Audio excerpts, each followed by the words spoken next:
اور وہ بلندی اور وہ عظمت و شان عطا فرمائی کہ اپنے نبی کو وہ مقام بخشا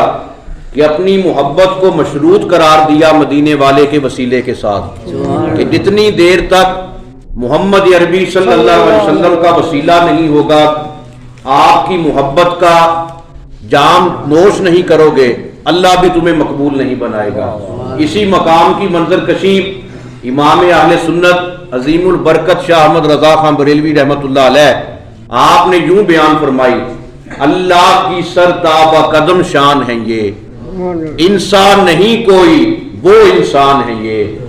قرآن بتاتا ہے کہ ایمان ہے یہ، ایمان یہ کہتا ہے کہ میری جان ہے یہ، قرآن یہ کہتا ہے کہ یہ ایمان ہے۔ جب کبھی ایمان سے پوچھا گیا، لا الہ الا اللہ سے پوچھا گیا، لا الہ الا اللہ کے دامن سے یہی آواز آئی، محمد رسول اللہ۔